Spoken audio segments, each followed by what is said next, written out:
بانو مشکل سے 5 منٹ اکیلی رہی ہوگی، لیکن اسے وہ بہت طویل عرصہ لگا اور اسے ڈر لگا کہ پردیس میں اتنے بڑے گھر میں وہ اکیلی ہے۔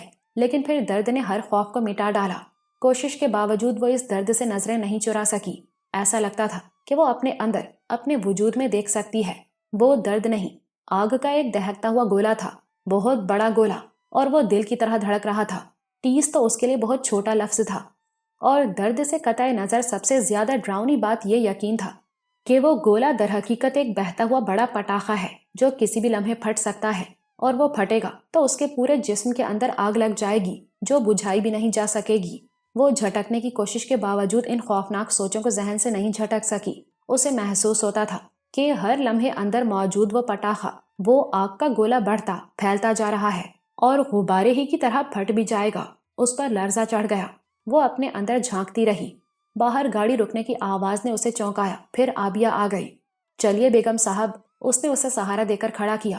ایک قدم بھی اٹھانا دوبھر تھا، لیکن اسے دروازے تک جانا تھا، پھر یہ بھی سوچنا تھا کہ کیا کچھ کرنا ضروری ہے۔ اس پر اسے خیال آیا کہ گھر میں موجود رقم لینا ضروری ہے۔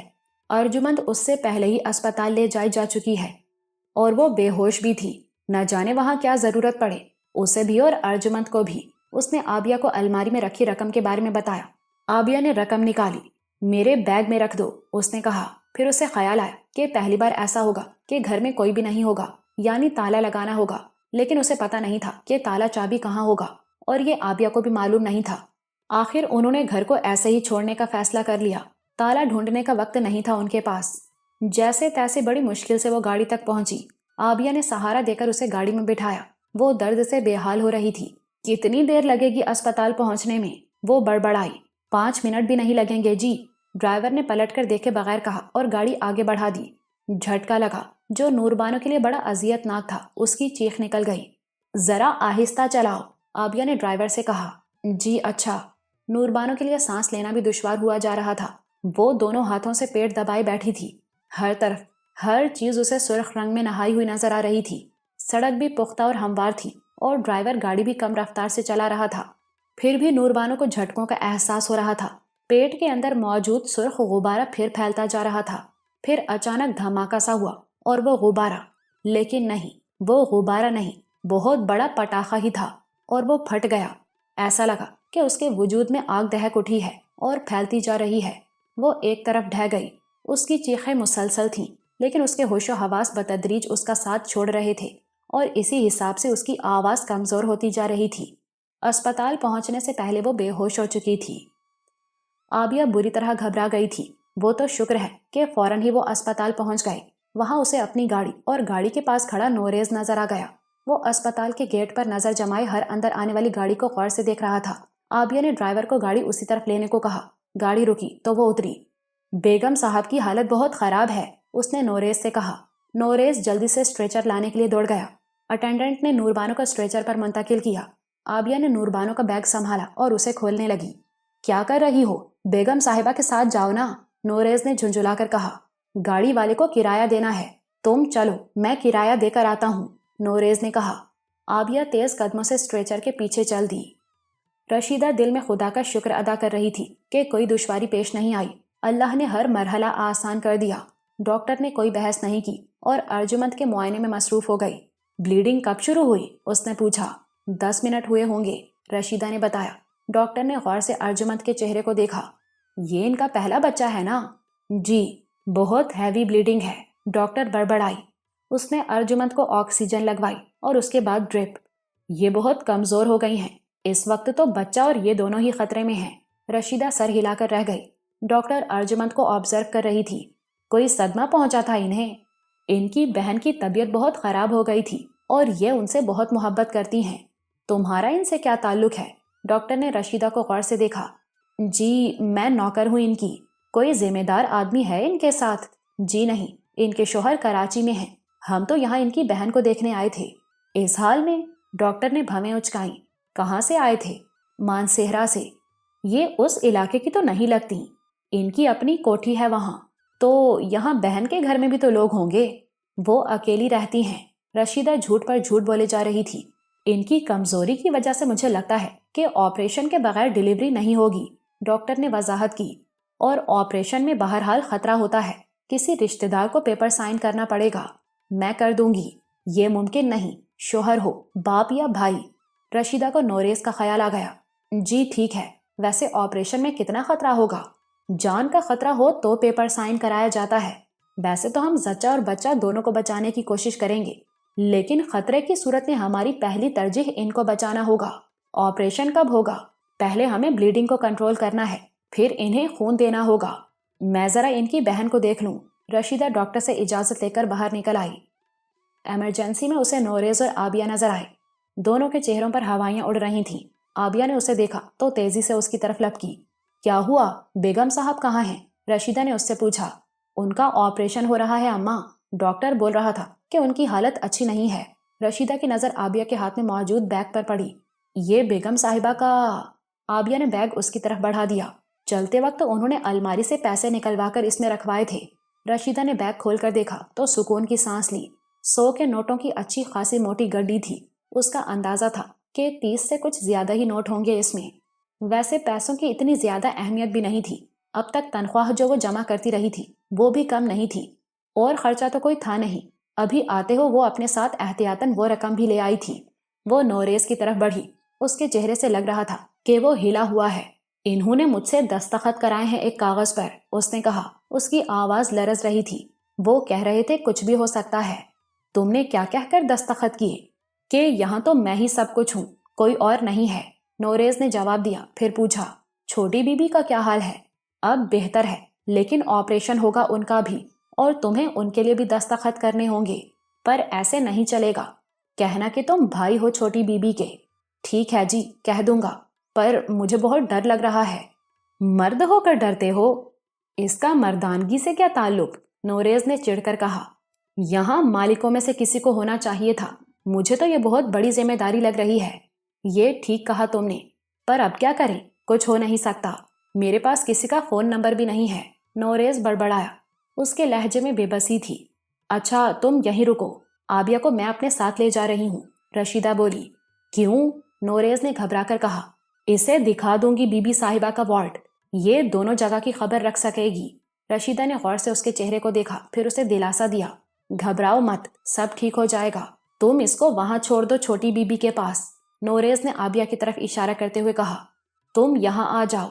رشیدہ نے چند لمحے سوچا، پھر بولی. وہاں میرا ہونا زیادہ ضروری ہے. بیگم صاحبہ کی حالت اچھی نہیں ہے. تم ان باتوں کو نہیں سمجھ سکتے. ہوا کیا ہے چھوٹی بی بی کو؟ اب خون تو رک گیا ہے نا؟ نوریز نے اچانک پوچھا. رشیدہ نے چونک کر غور سے اسے دیکھا. خون اس نے بھی دیکھ لیا؟ وہ اب ٹھیک ہیں، تم فکر نہ کرو، اس نے کہا. تو پھر تم عابیہ کو ان کے پاس کیوں نہیں چھوڑتی؟ اب اتنی ٹھیک بھی نہیں ہے وہ. نوریز چپ ہو گیا.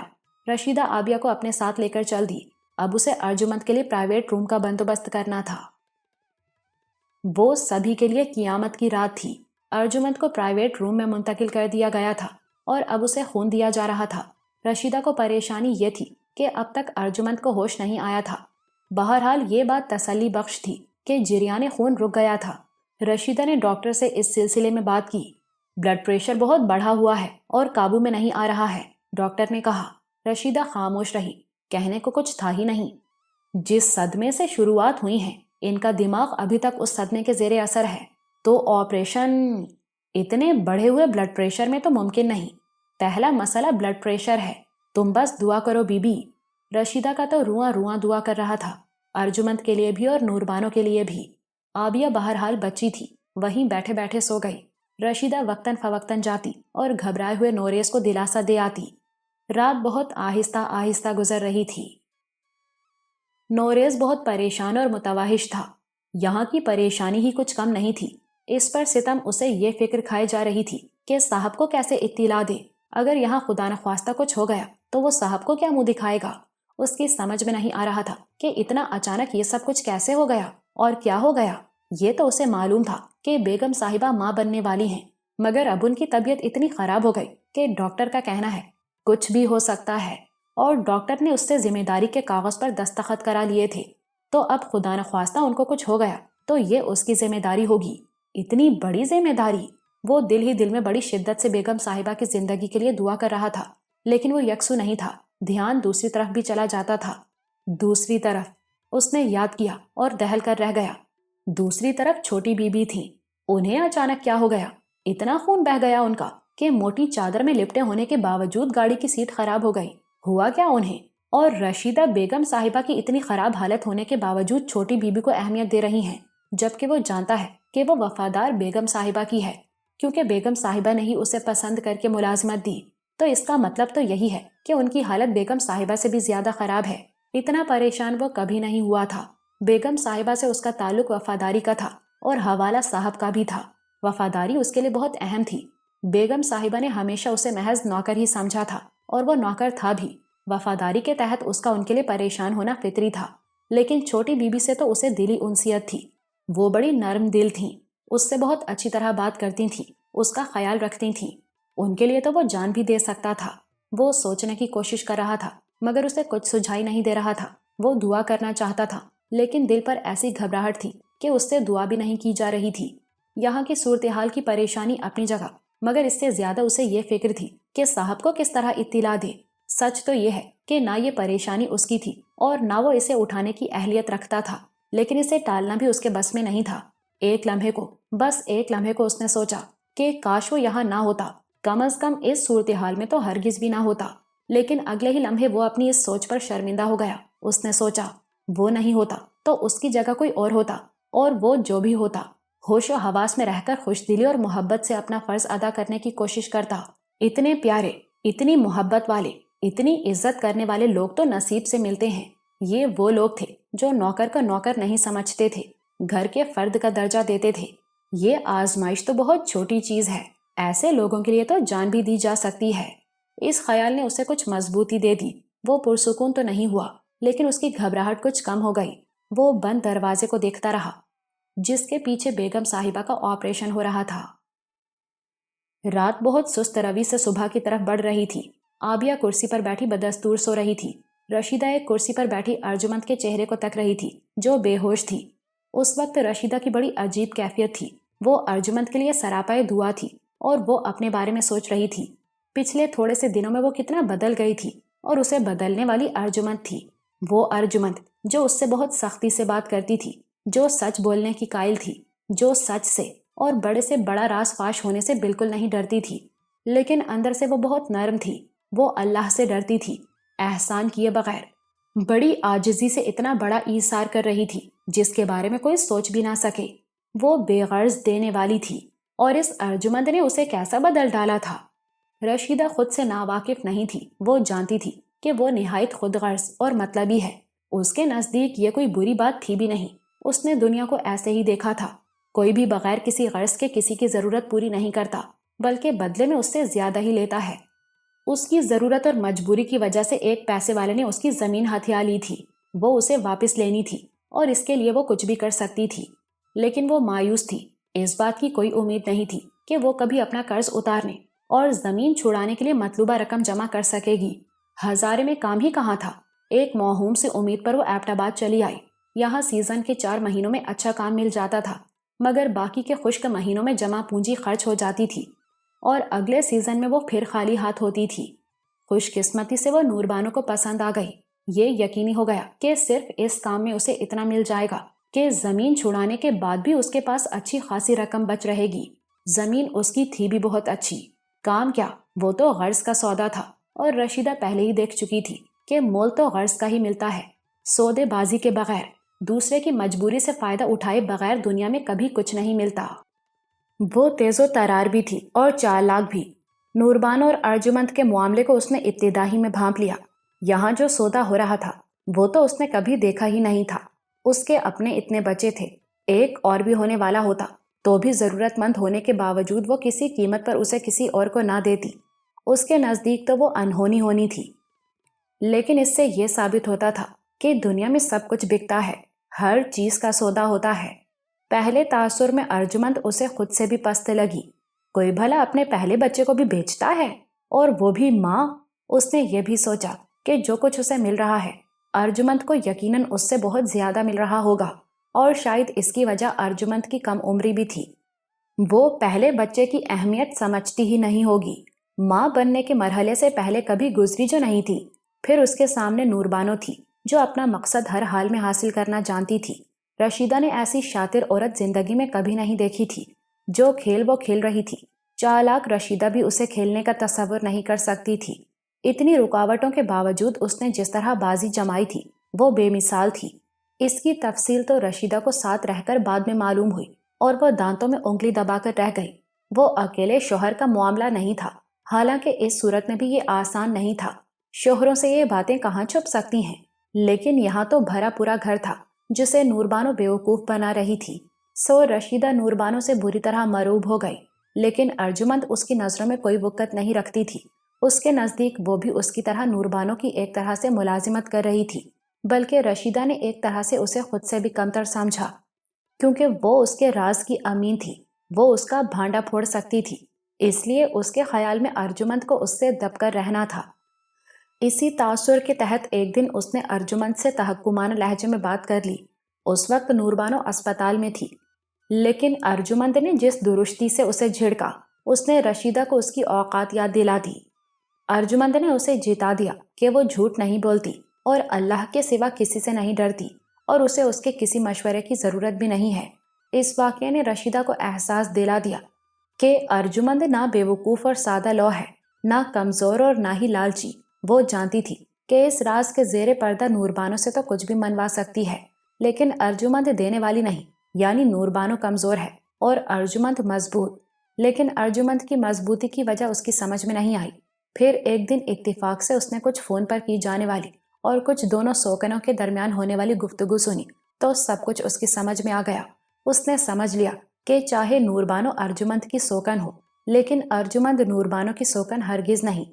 وہ تو نوربانو کو سگی بہن سے بڑھ کر چاہتی ہے اور اس کی خوشی کے لیے بغیر کسی لالچ اور غرض کے اتنا بڑا ایثار کر رہی ہے۔ اسے یہ بھی معلوم ہو گیا کہ نوربانو نے خود اپنے شوہر سے ارجمند کی شادی کرائی ہے اور اسی غرض کے تحت کرائی ہے کہ وہ اسے اپنا بچہ اور ماں کا مرتبہ اور مقام دے گی۔ اس دن سے اس کی سوچ بدل گئی۔ ارجمند کا مرتبہ اس کی نظروں میں بلند ہو گیا، اور اس حقیقت کے باوجود کہ اس کی غرض نوربانو سے وابستہ تھی، نوربانو اس کی نظروں میں گر گئی۔ وہ ایک شاطر، بے رحم اور سفاک عورت تھی جو جھوٹی محبت کے زور پر ایک معصوم لڑکی سے وہ کچھ خرید رہی تھی جو دنیا بھر کے تمام خزانوں کے عوض بھی نہیں مل سکتا۔ لیکن رشیدہ کو ارجمند پر ترس بھی آنے لگا۔ وہ سچی تھی، اللہ والی تھی، مضبوط تھی، لیکن کم عمر اور ناتجربہ کار بھی تھی۔ اپنی اچھائی میں اس نے یہ نہیں سوچا تھا کہ اس ایثار کے بعد اس کے ساتھ کیا ہونے والا ہے، لیکن رشیدہ سمجھ سکتی تھی۔ اسے معلوم ہو گیا تھا کہ شوہر کو ارجمند میں کوئی دلچسپی نہیں اور وہ نوربانو سے دیوانہ وار محبت کرتا ہے۔ بچے سے محرومی پر یہ حال تھا کہ نوربانو کی ضد سے مجبور ہو کر اس نے ارجمند سے شادی کی تھی۔ رشیدہ سمجھ سکتی تھی کہ دنیا کی نظروں میں نوربانو ماں بن گئی تو کیا ہوگا۔ اس میں اسے ذرا بھی شک نہیں تھا کہ ارجمند بے حیثیت ہو کر رہ جائے گی، بلکہ عجب نہیں کہ نوربانو اسے کانٹا سمجھ کر نکال پھینکے۔ کئی بار اس کا جی چاہا کہ بے خبر ارجمند کو اس سلسلے میں خبردار کرے، لیکن ایک بار ڈانٹ کھانے کے بعد اس نے اپنی اوقات سمجھ لی تھی۔ دوبارہ ڈانٹ کھانے کا اس کا کوئی ارادہ نہیں تھا۔ اصولاً تو اسے پرواہ نہیں ہونی چاہیے تھی، اس کا الو تو سیدھا ہو رہا تھا، لیکن تبدیلی یہی تو آئی تھی۔ وہ ارجمند کے انجام کے بارے میں سوچ کر کوڑھتی تھی اور اسے نوربانو پر غصہ آتا تھا جس سے اس کا مفاد وابستہ تھا۔ اس روز نوربانو سے ارجمند کی گفتگو سن کر اس نے اللہ کو سمجھا تھا، ورنہ پہلے وہ بس ایک نام تھا جو عادتاً وہ لیتی تھی۔ اسے ارجمند سے محبت ہو گئی۔ وہ زندگی میں اس کی پہلی بے غرض محبت تھی۔ وہ اس کے لیے کچھ کر نہیں سکتی تھی، لیکن باقاعدگی سے اس کے لیے دعا ضرور کرنے لگی، ورنہ دعا کا خیال تو اسے کبھی اپنے لیے بھی نہیں آیا تھا۔ وہ اتنی بدل گئی کہ یہ تک سوچنے لگی کہ کسی نہ کسی طرح وہ بے خبر شوہر پر یہ راز کھول دے گی، اسے بتا دے گی کہ در حقیقت ارجمند ماں بنی ہے، نوربانو نہیں۔ لیکن یہ کام اسے اپنا حق وصول کرنے کے بعد کرنا تھا۔ کیسے، یہ وہ بعد میں سوچ لے گی، لیکن آج تو حد ہی ہو گئی۔ جب اس کے سامنے نوربانو کی حالت بگڑی تو اسے خوف آنے لگا۔ نوربانو کی صورت دیکھ کر اندازہ ہو گیا تھا کہ اس بار معاملہ سنگین ہے۔ پھر ڈاکٹر نے بھی کہہ دیا کہ کچھ بھی ہو سکتا ہے۔ اس نے سوچا اگر نوربانو کو کچھ ہو گیا تو اسے انعام کون دے گا؟ ارجمند سے تو ایسی کوئی بات نہیں ہوئی تھی، اور ارجمند کو کیا پڑی تھی کہ وہ اسے کچھ دیتی، بلکہ نوربانو کو کچھ ہو جاتا تو وہ جھوٹ کا کھیل آپ ہی ختم ہو جاتا۔ اسے اب بھی یاد تھا کہ یہ خیال آتے ہی وہ پرسکون ہو گئی تھی۔ اس نے سوچا تھا یہ ہو گیا تو یہ اللہ کا انصاف ہوگا اور اس کا نقصان اپنی جگہ، لیکن اسے خوشی ہوگی کہ جھوٹ ختم ہو گیا اور حق حقدار کو مل گیا۔ اس لمحے بھی اسے اپنی اس سوچ پر حیرت ہوئی تھی۔ ابھی وہ اتنی رقم جمع نہیں کر سکتی تھی کہ اپنی زمین واگزار کرا پاتی، اور نوربانو کو کچھ ہو جاتا تو اس کا خواب خواب ہی رہ جاتا۔ اس کی بہتری تو اسی میں تھی کہ معاملات خوش اسلوبی سے نمٹ جائیں اور نوربانو اسے انعام و اکرام کے ساتھ رخصت کر دے۔ مگر اگلے ہی لمحے اس کے دل میں کراہت سی ابھری۔ نہیں چاہیے مجھے ایسا پیسہ، اس نے دل میں سوچا، جو ایک معصوم اور نیک لڑکی کی زندگی تباہ کرنے کے صلے میں مل رہا ہے۔ اللہ چاہے گا تو کہیں سے بھی مجھے دے دے گا۔ پھر وہ باہر سے ارجمند کی چیخ سن کر لپکی۔ ارجمند کو اس نے جس حال میں دیکھا، اس کی سمجھ میں آ گیا کہ اب یہ کیس گھر پر نہیں نمٹایا جا سکتا، بلکہ یہاں تو ارجمند کی زندگی ہی خطرے میں ہے۔ ایک لمحے کی تاخیر بھی مہلک ثابت ہو سکتی تھی۔ دونوں عورتوں کی زندگی خطرے میں تھی، مگر اس نے ارجمند کے تحفظ کو اولیت دی۔ گھر کی گاڑی میں وہ اسے ساتھ لے کر آئی اور نوربانو کو آبیہ پر چھوڑ آئی۔ یہی نہیں، وہ اپنی تمام جمع پونجی بھی بہت خلوص سے ساتھ لے آئی تھی۔ اسے نہیں معلوم تھا کہ گھر میں کوئی رقم ہے یا نہیں، اور نوربانو کی حالت ایسی نہیں تھی کہ اس سے یہ بات پوچھی جاتی، اور وہ یہ جانتے ہوئے بھی وہ رقم خرچ کرنے کو تیار تھی کہ شاید یہ اسے واپس بھی نہ ملے۔ اپنا یہ عمل خود اس کے لیے بھی حیران کن تھا، لیکن سخت جان نوربانو نے اتنے برے حال میں بھی اس کا خیال رکھا تھا۔ وہ رقم اپنے بیگ میں لے کر آئی تھی۔ وہ اپنے خیالوں میں اتنی گم تھی کہ اسے ڈاکٹر کی آمد کا پتہ بھی نہیں چلا۔ اسے یہ احساس بھی نہیں ہوا کہ ارجمند کی کیفیت بدل رہی ہے۔ بے ہوش تو وہ اب بھی تھی، لیکن اس کا جسم مرتعش تھا۔ ڈاکٹر نے بلڈ پریشر چیک کیا اور نفی میں سر ہلایا۔ کم تو ہوا ہے بلڈ پریشر، لیکن اب بھی کنٹرول میں نہیں ہے۔ اسی وقت ارجمند کے جسم میں تشنج کی سی کیفیت پیدا ہوئی جو جھٹکوں میں تبدیل ہو گئی۔ ڈاکٹر نے جلدی سے ڈرپ علیحدہ کر دی۔ پھر اس نے اسٹیتھوسکوپ پیٹ پر لگایا اور اچانک ہی پریشان ہو گئی۔ بچہ خطرے میں ہے، اب مزید انتظار نہیں کیا جا سکتا، ہمیں اسی حالت میں آپریشن کرنا ہوگا۔ لیکن آپ نے کہا تھا کہ آپ زچہ کو بچانے کو ترجیح دیں گی۔ ڈاکٹر نے نرس کو اشارہ کیا، وہ باہر کی طرف لپکی۔ پھر ڈاکٹر نے جھنجھلا کر رشیدہ کو دیکھا۔ تم سمجھ نہیں رہی ہو، بچے کے بچنے کا امکان تو اب بھی بہت کم ہے، لیکن بچہ مر گیا تو خود ان کی زندگی خطرے میں پڑ جائے گی۔ بات رشیدہ کی سمجھ میں آ گئی۔ تو پھر فوری آپریشن کرنا ہوگا۔ تم ان کے بھائی کی بات کر رہی تھی نا، انہیں بلاؤ۔ اجازت نامے پر ان کے دستخط کے بغیر ہم آپریشن نہیں کریں گے۔ متوحش رشیدہ نے آبیہ کو جھنجھوڑ کر جگایا اور خود دروازے کی طرف لپکی۔ صبح بہت قریب تھی، لیکن اندر بیٹھ کر اس بات کا اندازہ کرنا مشکل تھا۔ البتہ دیوار پر لگا کلاک بتا رہا تھا کہ 4:30 بجے ہیں۔ کہتے ہیں نیند تو کانٹوں پر بھی آ جاتی ہے۔ نوریز کو بھی ایک جھپکی آ گئی، لیکن وہ بہت کچی نیند تھی۔ اسے جیسے گرد و پیش کا ادراک بھی تھا۔ جس دروازے پر وہ آس بھری نظریں لگائے بیٹھا تھا، وہ دروازہ کھلا تو اس کی نیند اچڑ گئی، لیکن آنکھیں کھولنا اب بھی اس کے لیے آسان نہیں تھا۔ آپریشن تھیٹر کے کھلے دروازے سے اسے سفید کوٹ پہنے ایک ہیولا اپنی طرف بڑھتا نظر آیا۔ ڈاکٹر نے نرمی سے اس کے کندھے پر ہاتھ رکھا اور تھکے تھکے لہجے میں بولا، مجھے افسوس ہے۔ کوئی بات نہیں صاحب، اس نے بغیر سوچے سمجھے کہا، میں سو تو نہیں رہا تھا، بس یوں ہی۔ ڈاکٹر نے اس کی بات کاٹ دی، ہم نے پوری کوشش کی، لیکن اللہ کی مرضی کے سامنے سب بے بس ہیں۔ ویسے بھی یہاں انہیں لاتے ہوئے دیر ہو گئی تھی۔ سچ تو یہ ہے کہ معمولی سا امکان تھا ان کے بچنے کا، مگر ہمارا کام تو کوشش کرنا ہے۔ نوریز کی آنکھیں پوری طرح کھل گئیں۔ کچھ احساس سا ہو رہا تھا، لیکن وہ اب بھی سمجھا نہیں تھا۔ میں سمجھا نہیں صاحب، ہم انہیں نہیں بچا سکے۔ نوریز کی آنکھوں کے سامنے اندھیرا چھا گیا۔ بیگم صاحبہ، نوریز نے بامشکل کہا۔ ڈاکٹر نے سر ہلا دیا۔ ہاں، مجھے افسوس ہے۔ تو وہ ہو گیا جو نہیں ہونا چاہیے تھا، نوریز نے سوچا۔ اب میں صاحب کو کیا جواب دوں گا؟ لیکن نہیں، ایک امید تو ابھی تھی۔ اس نے دیکھا ڈاکٹر جا رہا تھا، اس نے اسے پکارا، 1 منٹ ڈاکٹر صاحب، اور وہ ڈاکٹر کی طرف لپکا۔ ڈاکٹر رک گیا اور پلٹ کر اسے دیکھنے لگا۔ بچہ تو خیریت سے ہے ڈاکٹر صاحب؟ ڈاکٹر نے حیرت سے اسے دیکھا۔ کون سا بچہ؟ بیگم صاحبہ ماں بننے والی تھی نا؟ اب کے ڈاکٹر نے اسے یوں دیکھا جیسے وہ اسے پاگل سمجھ رہا ہو۔ یہ تم سے کس نے کہا؟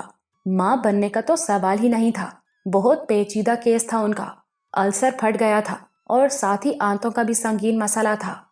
لیکن ڈاکٹر صاحب، 15-20 منٹ میں لاش تمہیں مل جائے گی، پھر تم اسے لے جا سکتے ہو۔ ڈاکٹر نے خشک لہجے میں اس کی بات کاٹ دی اور آگے بڑھ گیا۔ نوریز کی سمجھ میں کچھ نہیں آ رہا تھا۔ بچہ کہاں گیا؟ وہ ڈاکٹر کو پھر پکارتا، لیکن اس لمحے اسے وحشت زدہ رشیدہ اپنی طرف لپکتی نظر آئی۔ وہ ڈوبتے کے لیے تنکے کا سہارا تھی، وہی اس مسئلے کو حل کر سکتی تھی۔ رشیدہ اس تک پہنچتے پہنچتے ہانپ گئی تھی۔ جلدی کرو، میرے ساتھ چلو۔ اس نے نوریز کا ہاتھ تھام کر اسے تقریباً گھسیٹا۔ بی بی صاحبہ کا آپریشن ہونا ہے، تمہیں کاغذ پر دستخط کرنے ہیں۔ میری بات تو سنو، جلدی کرو، کہیں دیر نہ ہو جائے۔ رشیدہ ہذیانی انداز میں اسے کھینچ رہی تھی۔ بی بی صاحبہ خطرے میں ہیں۔ تو کیا یہ بھی ہوگا؟ نوریز دہل گیا۔ اے اللہ رحم فرما۔ اسے محسوس ہو رہا تھا کہ اس کا دماغ معاف ہو رہا ہے۔ اب وہ اس کے سوا کچھ بھی نہیں سمجھ پا رہا تھا کہ بیگم صاحبہ کی طرح خدا نخواستہ وہ بچے کی طرح رشیدہ کے ساتھ چلنے لگا۔ رشیدہ کو اس کی کیفیت کا اندازہ ہو گیا۔ اسے ڈر لگا کہ کہیں وہ گڑبڑ نہ کر دے۔ اس نے نوریز کو روک دیا اور اس کی آنکھوں میں دیکھتے ہوئے بولی، یاد رکھنا کہ تم بی بی صاحبہ کے بھائی ہو، اس کے بغیر تم دستخط نہیں کر سکتے، اور تم دستخط نہیں کرو گے تو وہ ان کا آپریشن نہیں کریں گے۔ نوریز نے دھیرے سے سر کو تفہیمی جنبش دی، لیکن اس کی آنکھوں کا خالی پن رشیدہ کو اب بھی پریشان کر رہا تھا۔ میری بات سمجھ آئی ہے تمہیں؟ نوریز نے پھر سر ہلایا۔ مجھے بتاؤ کہ کیا سمجھے ہو؟ میں بی بی کا بھائی ہوں۔ ٹھیک ہے چلو۔ رسمی کاروائی پوری ہوتے ہی نوریز نے رشیدہ سے کہا، میرے ساتھ چلو۔ بی بی صاحبہ کو اس حال میں چھوڑ کر اپنی بیٹی کو یہاں چھوڑ دو، بہت ضروری بات ہے۔ ایسے کیسے چھوڑ دوں بی بی صاحبہ کو؟ میری بات سنو، بیگم صاحبہ کا انتقال ہو گیا۔ رشیدہ سن ہو کر رہ گئی۔ اسے حیرت ہوئی کہ اسے اب تک بیگم صاحبہ کا خیال کیوں نہیں آیا۔ وہ خاموشی سے نوریز کے ساتھ چل دی۔ وہ ہال میں آئے جہاں اکا دکا لوگ ہی موجود تھے۔ وہ ایک بینچ پر بیٹھ گئے۔ اب کیا ہوگا؟ رشیدہ کے لہجے میں بے بسی تھی۔ پتہ نہیں، جو ہونا تھا وہ ہو گیا، پر ایک بات میری سمجھ میں نہیں آئی۔ بیگم صاحبہ تو ماں بننے والی تھی نا؟ رشیدہ خاموش رہی۔ صورتحال ایسی بدلی تھی کہ اس کی کچھ سمجھ میں نہیں آ رہا تھا۔ میں نے ڈاکٹر سے پوچھا تو اس نے مجھے ایسے دیکھا جیسے میں پاگل ہوں، اور اس نے کہا کہ ایسا کچھ نہیں تھا۔ اب کچھ نہیں ہو سکتا تھا، اب تو ہر پردہ اٹھنا تھا۔ ڈاکٹر نے ٹھیک کہا، رشیدہ نے آہستہ سے کہا۔ تو پھر جھوٹ کیوں؟ میں تمہیں پھر بتاؤں گی، ابھی وقت نہیں ہے۔ چھوٹی بیوی تو ٹھیک ہو جائیں گی نا؟ دعا کرو اللہ سے۔ انہیں ہوا کیا ہے؟ رشیدہ نے گہری سانس لی۔ بات تو اب کھل ہی گئی تھی۔ بچہ تو چھوٹی بی بی صاحبہ کے ہاں ہونا ہے۔ نوریز کے لیے وہ بہت بڑا جھٹکا تھا، لیکن اس وقت دوسری الجھنیں بھی تھیں۔ اب میں چلوں؟ رشیدہ اٹھنے لگی۔ ابھی بات کہاں ہوئی ہے؟ میں بہت پریشان ہوں، مجھے بتاؤ کہ مجھے کیا کرنا چاہیے۔ تمہیں تو کچھ بھی نہیں کرنا۔ کیسی باتیں کرتی ہو؟ ڈاکٹر نے کہا ہے کہ ابھی بیگم صاحبہ کی لاش مجھے دے دی جائے گی۔ تو کیا ہوا؟ نوریز نے اسے مسائل کے بارے میں بتایا۔ صاحب سے رابطے کی کوئی صورت نہیں، ان کی غیر موجودگی میں تدفین، وہ کیا جواب دے گا صاحب کو؟ رشیدہ چکرا گئی۔ واقعی یہ تو اس نے سوچا ہی نہیں تھا۔ وہ اسپتال سے جا نہیں سکتی، اکیلا نوریز کیا کرے گا؟ اور واقعی اسے تو جواب دینا ہوگا صاحب کو۔ اسے نوریز پر ترس آنے لگا۔ وہ دیر تک سوچتی رہی، پھر بولی، صاحب کا فون نمبر تو بی بی صاحبہ سے ہی ملے گا، اور وہ ابھی ہوش میں نہیں ہے۔ تم یہاں بات کرو کہ لاش اسپتال کے مردہ خانے میں رہے صاحب کے آنے تک۔ اب میں چلتی ہوں بی بی صاحبہ کی طرف، تم ان کے لیے دعا کرنا، اور ہاں میں یہاں آ کر دیکھتی رہوں گی، کوئی بات ہو تو مجھے بتا دینا۔ رشیدہ جانے لگی، پھر کچھ سوچ کر پلٹی۔ پیسوں کی فکر نہ کرنا، بیگم صاحبہ کا بیگ میرے پاس ہے۔ نہ جانے کیوں نوریز کو ممکن ہونے کے باوجود یہ معاملہ کچھ آسان نہیں لگ رہا تھا۔ یہ بھی سمجھ میں نہیں آ رہا تھا کہ بات کس سے کرے۔ یہ احساس اسے تھا کہ ڈاکٹر اس کی سطح کا آدمی نہیں، کہیں کوئی مشکل کھڑی نہ ہو جائے۔ سب سے بڑی بات یہ کہ اس نوعیت کے کسی معاملے سے اس کا کبھی واسطہ نہیں پڑا تھا، اور وہ خود کو اس کے لحاظ سے بہت چھوٹا اور نااہل محسوس کر رہا تھا۔ بہرحال زبان کے معاملے میں اسے فوقیت حاصل تھی۔ وہ مقامی زبان بہت اچھی طرح بول سکتا تھا، اور اس سے بہت فرق پڑتا ہے۔ اس نے ایک وارڈ بوائے سے بات کی۔ جب وہ یہاں آیا تھا اسے دیکھتا رہا تھا۔ وارڈ بوائے بہت خوش اخلاق تھا، کئی بار وہ اسے دیکھ کر مسکرایا بھی تھا، لیکن نوریز اپنی پریشانی میں اس کا جواب مسکراہٹ سے نہیں دے سکا تھا۔ وارڈ بوائے نے اس کی بات سنتے ہی کہا، یہاں مردہ خانے میں صرف پولیس کیس رکھے جاتے ہیں جی، ایسی کوشش کرو گے تو بات پولیس تک ضرور پہنچے گی، معاملہ الجھ جائے گا، تم پریشانی میں پڑ جاؤ گے۔ مگر میں کوئی مجرم تو نہیں ہوں۔ پھر بیگم صاحبہ کا انتقال تو آپریشن کے دوران ہوا ہے، وہ بیمار تھیں۔ میں تمہاری بات سمجھ رہا ہوں، پر پولیس کا تو اپنا انداز ہے۔ جب انہیں پتا چلے گا کہ مرنے والی کے لواحقین میں سے کوئی یہاں نہیں ہے تو مسئلہ کھڑا ہو جائے گا، بہت لمبا چکر بھی بن سکتا ہے۔ تو پھر میں کیا کروں؟ نوریز نے بے بسی سے کہا۔ میری مانو تو چپ چاپ دفنا دو اپنی بیگم صاحبہ کو۔ صاحب کو کیا جواب دوں گا؟ نوریز کی آواز بھرا گئی۔ وارڈ بوائے چند لمحے سوچتا رہا، پھر بولا، کوئی بڑا فوجی افسر کہے تو بات بن سکتی ہے۔ نوریز کے ذہن میں کچھ کلبلایا، مگر پریشانی کی وجہ سے وہ کچھ سمجھ نہیں پا رہا تھا۔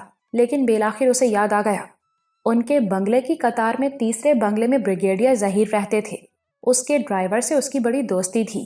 ہاں یہ کام تو ہو سکتا ہے، اس نے کہا، مگر ابھی وہ لاش میرے حوالے کر دیں گے تو مجھے لے جانا ہوگا۔ بس تو تم ابھی یہاں سے نکل جاؤ، میں کہہ دوں گا کہ تم اپنے صاحب سے بات کرنے کے لیے گئے ہو، پھر وہ تھوڑی دیر کے لیے لاش مردہ خانے میں رکھ دیں گے، تم اتنی دیر میں بات کر لو۔ بہت شکریہ یارا۔ او کوئی بات نہیں سنگی، میں تمہاری پریشانی سمجھتا ہوں، بس تمہارا کام ہو جائے۔ نوریز تیزی سے اسپتال سے نکل آیا۔ صبح ہو گئی تھی۔ وہ باہر نکلا تو فجر کی اذان ہو رہی تھی۔ اس نے سوچا مسجد میں ارشاد سے ملاقات ہو جائے گی۔ اسے نکلے ہوئے 2 منٹ ہوئے ہوں گے کہ نور بانو کی لاش باہر لائی گئی۔ نماز کے بعد وہ ارشاد سے ملا اور اسے اپنا مسئلہ بتایا۔ میں تو اتنی لمبی بات نہیں کر سکتا، ارشاد نے کہا۔ صاحب ابھی 6 بجے واک کے لیے نکلیں گے، تمہیں ان سے ملوا دوں گا، تم خود بات کر لینا۔ نوریز کے لیے یہ بھی بہت اچھا تھا، اس کام کے لیے تو وہ کسی سے بھی بات کر سکتا تھا۔ وہ ارشاد کے ساتھ بریگیڈیئر صاحب کے بنگلے کی طرف چلا آیا۔ ٹھیک 6 بجے بریگیڈیئر صاحب باہر آئے تو ارشاد نے نوریز کو ان کے سامنے کھڑا کر دیا۔ بریگیڈیئر صاحب کے لیے اس کی صورت اجنبی نہیں تھی، بارہا انہوں نے اسے ارشاد کے ساتھ دیکھا تھا۔ ہاں بھائی کہو کیا بات ہے، انہوں نے چھڑی لگاتے ہوئے بے حد نرم لہجے میں کہا۔ نوریز ڈر رہا تھا لیکن ان کی نرمی اور شفقت نے اس کا ڈر دور کر دیا۔ سر جی یہ اس طرف تیسرا بنگلہ میرے صاحب کا ہے، اس نے اشارہ کرتے ہوئے کہا۔ کبھی دیکھا نہیں تمہارے صاحب کو، وہ یہاں کبھی آئے ہی نہیں۔ عجیب سی بات ہے، کرتے کیا ہیں؟ سرکاری افسر ہیں سر جی، نوریز کے لہجے میں فخر تھا۔ پہلے لاہور میں تھے، اب کراچی ہوتے ہیں۔ خیر مسئلہ کیا ہے؟ نوریز نے مسئلہ بیان کیا۔ تم نے اپنے صاحب کو فون نہیں کیا؟ بریگیڈیئر صاحب بولے۔ ان کا فون نمبر نہیں ہے میرے پاس۔ اور بڑی بیگم صاحبہ، نوریز کی آواز رند گئی، اس سے جملہ پورا نہیں کیا گیا۔ بریگیڈیئر صاحب بڑے غور سے اسے دیکھ رہے تھے۔ تو چھوٹی بیگم صاحبہ کے پاس تو ہوگا ان کا نمبر۔ نوریز کو حیرت ہوئی کہ انہیں چھوٹی بی بی کے بارے میں کیسے معلوم ہوا۔ وہ تو خود اسپتال میں ہیں، آپریشن ہو رہا ہے ان کا، وہ ہوش میں آئیں گی تو صاحب کا نمبر مل سکے گا۔ وہ ماں بننے والی ہیں سر جی۔ اوہ، بریگیڈیئر صاحب سوچ میں پڑ گئے۔ سر جی خدا کے لیے میری مدد کریں، میں خود تو بڑی بیگم صاحبہ کو دفنا نہیں سکتا، صاحب جی کو کیا جواب دوں گا میں؟ یہ کہتے کہتے نوریز کی آنکھیں ڈبڈبا گئیں۔ غلطی تو تمہارے صاحب کی ہی ہے، دونوں بیویوں کو یہاں چھوڑ کر خود بے فکری سے کراچی میں بیٹھے ہیں۔ عبدالحق کی برائی سننا نوریز کو اچھا نہیں لگا، لیکن اپنی ضرورت تھی، اور پھر بریگیڈیئر صاحب کی بات غلط نہیں تھی، وہ تو نوکر تھا، اس نے اب تک اس انداز میں نہیں سوچا تھا، مگر اب سمجھ میں آ رہا تھا۔ پھر بھی اس نے بات بنا دی۔ کراچی میں صاحب کا ایکسیڈنٹ ہو گیا تھا، ٹانگ کی ہڈی ٹوٹ گئی تھی، ورنہ وہ اس وقت یہاں ہوتے سر جی۔ اوہ یہ تو ناگہانی ہے اللہ کی طرف سے، بریگیڈیئر صاحب نے ہمدردانہ نظروں سے اسے دیکھتے ہوئے کہا۔ 1 منٹ یہیں رکو، میں ابھی آتا ہوں، یہ کہہ کر وہ اندر چلے گئے۔ میں تو بہت ڈر رہا تھا تمہارے صاحب سے، نوریز نے ارشاد سے کہا۔ دیکھنے میں تو بہت سخت اور غصے والے لگتے ہیں، اندر سے بہت نرم اور رحم دل ہیں۔ میرا کام بھی ہو جائے گا؟ نوریز کو اب بھی یقین نہیں تھا۔ سمجھو کہ کام ہو گیا۔ اتنی دیر میں بریگیڈیئر صاحب باہر آئے، انہوں نے ایک کارڈ نوریز کی طرف بڑھاتے ہوئے کہا، میں نے فون کر دیا ہے CMO کو، تم جا کر ان سے ملو، اقبال نام ہے ان کا، یہ کارڈ انہیں دے دینا، کام ہو جائے گا۔ بہت شکریہ سر جی، آپ کا احسان عمر بھر نہیں بھولوں گا۔ نوریز ان کے آگے جھک گیا۔ ارے کچھ نہیں، آدمی آدمی کے کام آتا ہے، بریگیڈیئر صاحب نے کہا، پھر اس کی پیٹھ تھپکی۔ مجھے وفادار لوگ بہت اچھے لگتے ہیں، یہ کہہ کر وہ گیٹ کی طرف چل دیے۔ نوریز اسپتال چلا گیا۔ جس وارڈ بوائے سے اس کی بات ہوئی تھی وہ ڈیوٹی ختم کر کے جا چکا تھا۔ اس نے ایک اور وارڈ بوائے کو روک کر اس سے CMO صاحب کے بارے میں پوچھا۔ وہ ہے صاحب کا دفتر، وارڈ بوائے نے اشارے سے بتایا، پھر بولا مگر وہ تو 9 بجے آتے ہیں۔ 9 بجنے میں ابھی دیر تھی۔ نوریز کو ڈر تھا کہ اس وقت تک اگر یہاں کسی نے اسے پہچان لیا اور بیگم صاحبہ کی لاش اس کے حوالے کر دی تو وہ کچھ بھی نہیں کر سکے گا۔ بریگیڈیئر صاحب کی سفارش بھی کام نہیں آئے گی۔ اس نے ارادہ کیا کہ وہاں سے کھسک لے، مگر اسی لمحے رشیدہ نے اسے پکارا۔ وہ اس کی طرف آنے لگی۔ اچانک ساتھ کھڑے ہوئے وارڈ بوائے نے حیرت بھری سرگوشی میں اس سے کہا، کمال ہے صاحب، اور اتنی صبح کو؟ نوریز نے نظر اٹھا کر دیکھا۔ سوٹ پہنے ہوئے سی ایم او صاحب اس کے پاس سے گزرے اور اس کمرے کی طرف جانے لگے جو وارڈ بوائے نے بتایا تھا کہ سی ایم او کا کمرہ ہے۔ خوش قسمتی ہے تمہاری، ورنہ صاحب اتنے سویرے کبھی آتے نہیں، وارڈ بوائے نے کہا اور آگے بڑھ گیا۔ اتنی دیر میں رشیدہ اس کے پاس پہنچ گئی تھی۔ وہ کچھ کہنا چاہتی تھی لیکن نوریز نے اسے روک دیا۔ میں ابھی تھوڑی دیر میں آتا ہوں، سب سے بڑا مسئلہ حل کر لوں، بس اللہ نے مہربانی کر دی ہے۔ رشیدہ نے تجسس سے اسے دیکھا۔ وہ کسی وضاحت کی امید کر رہی تھی اور خود بھی کچھ کہنے کے لیے بے تاب تھی۔ تم انتظار کرو، میں ابھی آتا ہوں، نوریز نے کہا اور سی ایم او صاحب کے کمرے کی طرف بڑھ گیا۔ رشیدہ وہیں کھڑی اسے دیکھتی رہی۔ نوریز نے دروازے پر دستک دی۔ اجازت ملنے پر وہ دروازہ کھول کر اندر چلا آیا۔ اس نے بریگیڈیئر صاحب کا کارڈ سی ایم او صاحب کی طرف بڑھایا۔ یہ سر، سی ایم او نے کارڈ لیا اور میز پر رکھ دیا۔ تمہاری ہی وجہ سے میں اتنے سویرے آیا ہوں، انہوں نے مسکراتے ہوئے کہا۔ بریگیڈیئر صاحب کا حکم تو میں ٹال نہیں سکتا تھا۔ اچھا نام بتاؤ مجھے۔ نوریز سر، میں تمہارا نہیں مرحومہ کا نام پوچھ رہا ہوں۔ نوریز کو نور بانو کا نام معلوم تھا لیکن کبھی زبان پر نہیں لایا تھا۔ اس نے جھجکتے ہوئے نام بتایا۔ سی ایم او نے ریسیور اٹھا کر ایک نمبر ملایا۔ رابطہ ملنے پر وہ بولے، مردہ خانے میں ایک ڈیڈ باڈی ہے، نور بانو نام کی۔ پھر وہ دوسری طرف کی بات سنتے رہے جو خاصی تفصیلی تھی۔ اسے یہیں رکھنا ہے مرحومہ کے شوہر کے آنے تک، فی الوقت اس کا وارث یہ نوریز ہے، میں اسے تمہارے پاس بھیج رہا ہوں۔ انہوں نے ریسیور رکھا اور نوریز کی طرف مڑے۔ تم ریکارڈ روم میں جاؤ، کمرہ نمبر 24، وہاں سکلین ہے، جا کر اس سے ملو اور بے فکر ہو جاؤ، تمہارا کام ہو گیا۔ شکریہ سر۔ نوریز باہر نکلا اور پوچھتا پوچھتا ریکارڈ روم میں گیا۔ رشیدہ اب بھی وہیں کھڑی تھی۔ اس نے ہاتھ کے اشارے سے اسے مزید رکنے کو کہا۔ ریکارڈ روم میں سکلین اسے دیکھتے ہی کھڑا ہو گیا۔ آپ نوریز صاحب ہیں نا سر؟ زندگی میں پہلی بار کسی نے نوریز کو اس طرح مخاطب کیا تھا۔ وہ گڑبڑا گیا۔ جی سر۔ سکلین نے ایک فارم اس کی طرف بڑھایا۔ میں نے کاروائی مکمل کر دی ہے، نمبر 17 ہے، جب بھی باڈی لینی ہو یہ فارم لے کر آ جائیے گا۔ شکریہ سر، نوریز نے کہا اور فارم لے کر جلدی سے کمرے سے نکل گیا۔ وہ دل میں خدا کا شکر ادا کر رہا تھا کہ اسے مدت کا پابند نہیں کیا گیا، ورنہ مسئلہ ہو جاتا۔ کون جانے صاحب کب آئیں۔ باہر نکلتے ہوئے اتنی دیر کے بعد پہلی بار اسے چھوٹی بی بی کا خیال آیا۔ اللہ کرے وہ خیریت سے ہوں، اس کے دل سے دعا نکلی۔ رشیدہ گائنی کے آپریشن روم کے باہر کھڑی تھی۔ وہ بی بی صاحبہ کے لیے سراپائی دعا تھی۔ دروازہ کھلا اور ڈاکٹر باہر آئی۔ اس کے انداز میں تھکن تھی لیکن ہونٹوں پر مسکراہٹ۔ مبارک ہو، اس نے کہا، بیٹا ہوا ہے۔ اللہ کا شکر ہے، اس نے دل کی گہرائی سے کہا۔ بچہ ہر طرح سے صحت مند ہے۔ ذرا دیر بعد اس کے ماموں کو بلا لینا، بچے کے کان میں اذان دینے کے لیے۔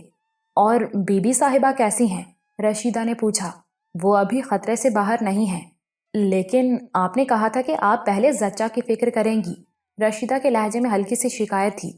وہی کیا ہے ہم نے، اگر ذرا سی بھی دیر ہو جاتی تو بچہ مر جاتا اور تمہاری بی بی صاحبہ کے لیے خطرہ اور بڑھ جاتا۔ وہ ٹھیک تو ہو جائیں گی نا؟ ابھی وہ خطرے سے باہر تو نہیں ہے لیکن اللہ سے امید ہے کہ وہ بچ جائیں گی۔ خون بہت ضائع ہوا ہے، ہمیں ان کو خون دینا ہوگا، تم کاؤنٹر پر جا کر پیسے جمع کرا دو۔ یہ کہہ کر ڈاکٹر آگے بڑھ گئی۔ ارجمند کی پریشانی میں رشیدہ بچے کی خوشی بھی بھول گئی۔ وہ کاؤنٹر کی طرف گئی۔ اسی وقت اسے اذان کی آواز سنائی دی۔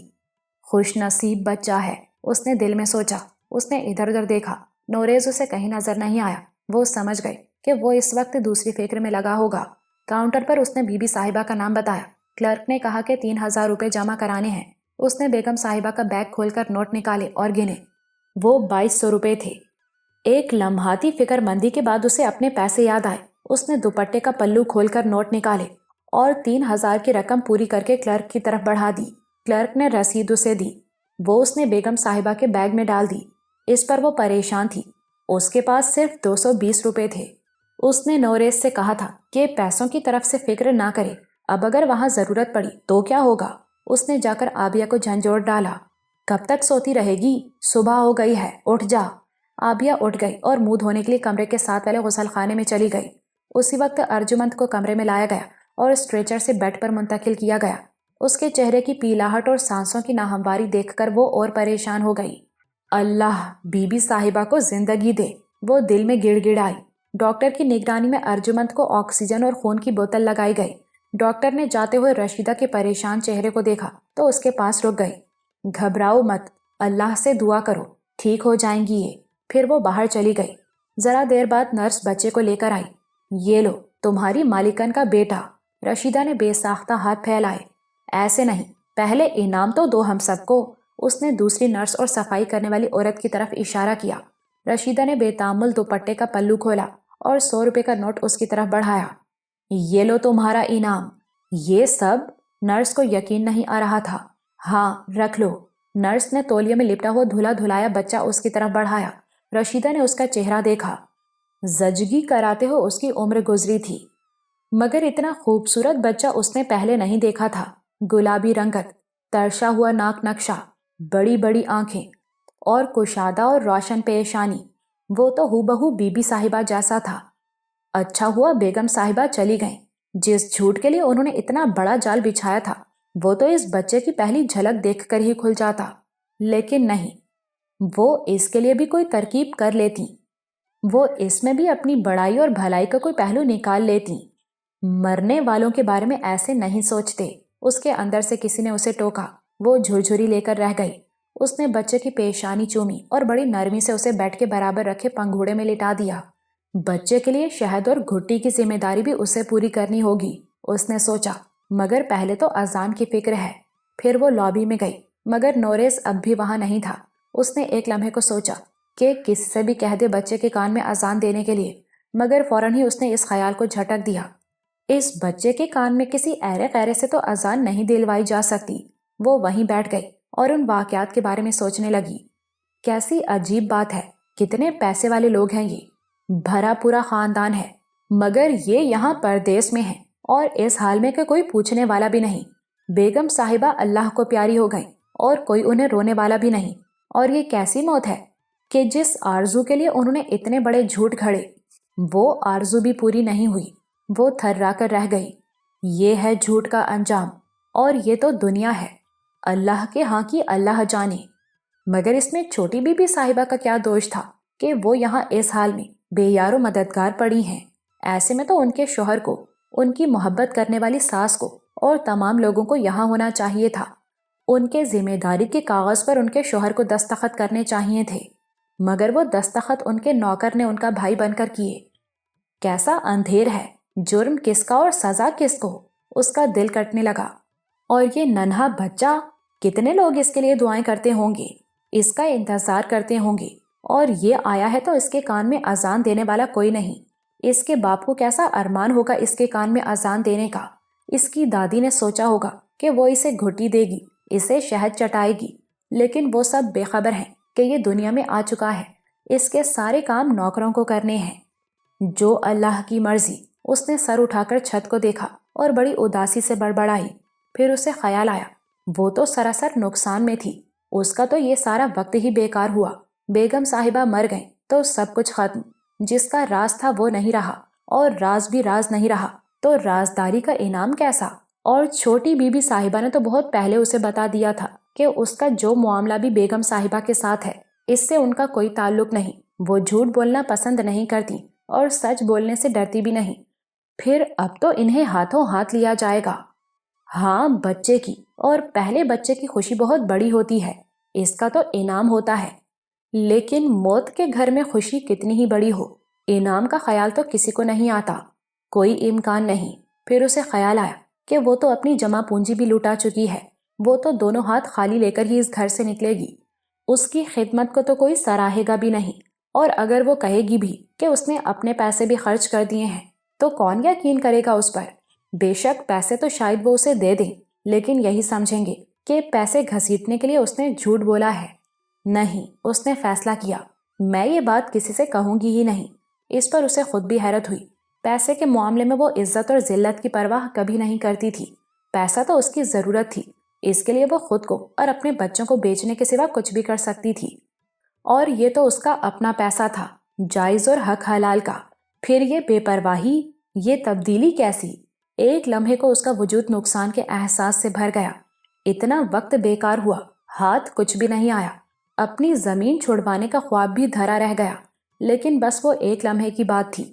اگلے ہی لمحے اس کا سارا ملال ڈھل گیا، اندر سکون سے بھر گیا۔ کوئی بات نہیں، میں تو بس اللہ سے مانگوں گی، وہی تو ہے جو سب کچھ دے سکتا ہے۔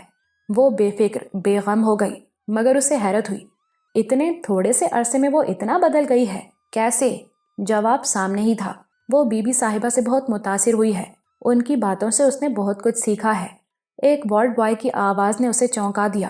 اس نے ادھر ادھر دیکھا، نوریز اب بھی نظر نہیں آیا۔ وہ بی بی صاحبہ کے کمرے کی طرف لپکی۔ بی بی صاحبہ کے چہرے کی پیلاہٹ کم ہوئی تھی، اسے کچھ اطمینان سا ہوا۔ پھر بی بی صاحبہ کی پلکیں لرزیں، آنکھیں تھوڑی سی کھلیں اور ہونٹ لرزے۔ آواز بہت کمزور تھی، اس نے کان قریب لے جا کر سنا۔ وہ آپی آپی پکار رہی تھیں۔ ان کی آنکھوں میں خالی پن تھا۔ پہلی بار اس کی آنکھوں میں آنسو آئے۔ بیگم صاحبہ کے لیے نہیں، بی بی صاحبہ کے لیے۔ اس حال میں بھی انہیں بیگم صاحبہ کا خیال تھا۔ سب ٹھیک ہے بی بی صاحبہ، آپ کے ہاں بیٹا ہوا ہے، اس نے دلاسا دینے والے انداز میں کہا۔ لیکن بی بی صاحبہ کی آنکھیں مند گئیں، انہوں نے کچھ سنا ہی نہیں تھا، وہ ہوش میں ہی نہیں تھیں۔ وہ بچے کی طرف گئی، اس کی آنکھیں بھی بند تھیں، وہ اپنا انگوٹھا چوس رہا تھا۔ کیسا صابر بچہ ہے، اس نے تڑپ کر سوچا۔ اللہ، میں اس کو افطار کیسے کراؤں؟ آبیاب جاگی ہوئی تھی، وہ اسے وہیں رہنے کا کہہ کر پھر باہر نکل آئی۔ اس بار نوریز اسے نظر آ گیا، وہ ایک وارڈ بوائے کے ساتھ کھڑا تھا۔ نوریز، نوریز، رشیدہ نے اسے پکارا۔ ہاں اب کہو، کیا بات ہے؟ نوریز نے رشیدہ سے کہا۔ خوشخبری ہے، رشیدہ نے مسکراتے ہوئے کہا۔ بی بی صاحبہ کو بیٹا ہوا ہے۔ اللہ کا شکر ہے، نوریز نے کہا، پھر جلدی سے بولا۔ چھوٹی بی بی تو خیریت سے ہے نا؟ ہاں، مگر ابھی ہوش میں نہیں ہے۔ وہ ٹھیک تو ہو جائیں گی نا؟ اللہ سے دعا کرو، ابھی خطرہ ٹلا نہیں ہے۔ نوریز پریشان نظر آنے لگا۔ اچھا اب میرے ساتھ چلو۔ کہاں؟ بی بی صاحبہ کے کمرے میں۔ عورتوں کے وارڈ میں نوریز گڑبڑا گیا۔ نہیں، ہمارا الگ کمرہ ہے، وہاں کسی کو نہیں روکا جاتا۔ پر میں کیوں؟ میرا وہاں کیا کام؟ بچے کے کان میں اذان دینی ہے تاکہ میں اسے افطار کراؤں۔ میں اذان دوں گا؟ رشیدہ نے تشویش سے اسے دیکھا۔ تمہیں اذان دینی نہیں آتی؟ دماغ ٹھیک ہے تمہارا؟ نوریز برہم ہو گیا۔ اپنے گاؤں کی مسجد میں ہی اذان دیتا تھا، تو پھر پریشان کیوں ہوئے تھے؟ میں اور صاحب کے بچے کے کان میں اذان؟ یہاں اور کون ہے؟ رشیدہ نے کہا اور پھر مسکرائی۔ اور تم تو اس کے ماما جی ہو۔ نوریز نے الجھن بھری نظروں سے اسے دیکھا۔ تم نے بی بی صاحبہ کا بھائی بن کر ذمہ داری کے کاغذ پر دستخط کیے تھے نا، تو تم اس کے ماما نہیں ہو؟ نوریز کی مسکراہٹ اس کی آنکھوں تک محدود رہی، وہ رشیدہ کے ساتھ چل دیا۔ عبدالحق مطمئن تھا کہ اس نے درست فیصلہ کیا ہے۔ حج پر جانے والوں کے نام بھجوا دیے گئے تھے، لیکن وہ ایبٹ آباد کی طرف سے فکر مند تھا۔ فون پر نور بانو کی آواز اور اس کا لہجہ نارمل نہیں لگ رہا تھا۔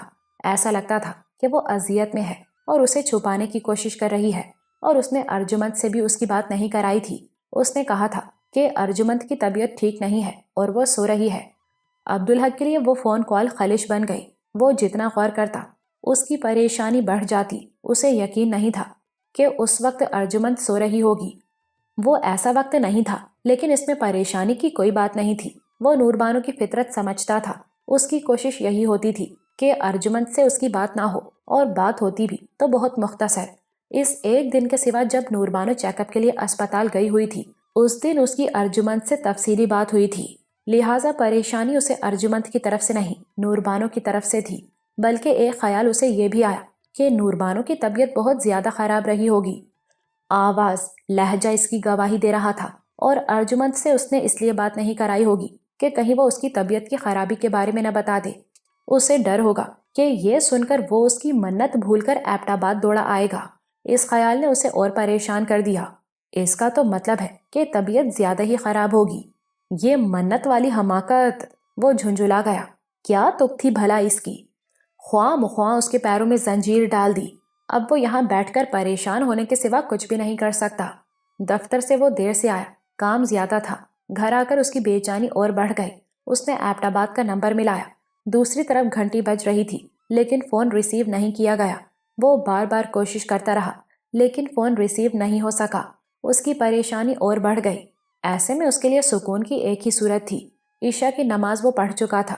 اس نے اٹھ کر وضو کیا اور قضائے حاجات کے لیے 2 نفل پڑھ کر اللہ سے نور بانو اور ارجمند کے لیے عافیت کی دعا کی۔ پھر وہ قرآن پاک پڑھنے بیٹھ گیا۔ 12 بجے کے قریب وہ سونے کے لیے لیٹا تو پریشانی بڑی حد تک ختم ہو چکی تھی، بلکہ دل میں خوش امیدی جاگی تھی۔ کون جانے یہ سب خوشخبری کا پیش خیمہ ہو، نور بانو اسپتال میں ہو اور ارجمند اس کے ساتھ۔ ایسے میں فون کون ریسیو کرے گا؟ کوئی گھر میں ہوگا ہی نہیں۔ نیند تو اسے فوراً آ گئی لیکن وہ کوئی اچھی اور پرسکون نیند نہیں تھی۔ اگلے روز ہفتہ تھا۔ دن بھر وہ آفس میں سوچتا اور الجھتا رہا۔ اس نے فیصلہ کیا کہ گھر جا کر پھر ایبٹ آباد فون کرے گا اور اگر اس بار فون ریسیو نہیں ہوا تو منت کی پابندی بھول بھال کر ایبٹ آباد نکل جائے گا۔ اس نے ایئر لائن کے دفتر فون کیا۔ رات کی فلائٹ میں تو جگہ نہیں ملی، البتہ صبح 10 بجے کی فلائٹ میں اس نے سیٹ ریزرو کرا لی۔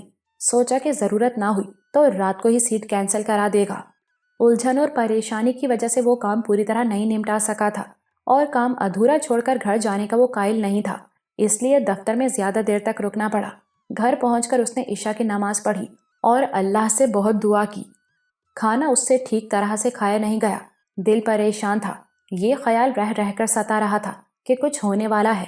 خاصی دیر تک وہ فون کے قریب جانے کی ہمت بھی نہ کر سکا، لیکن بالآخر اس نے ریسیور اٹھایا اور ایبٹ آباد کا نمبر ملایا۔ پچھلی رات کی طرح اس رات بھی گھنٹی بجتی رہی لیکن فون ریسیو نہیں کیا گیا۔ عین اس لمحے جب وہ مایوس ہو کر فون رکھنے والا تھا کہ کال ریسیو کر لی گئی۔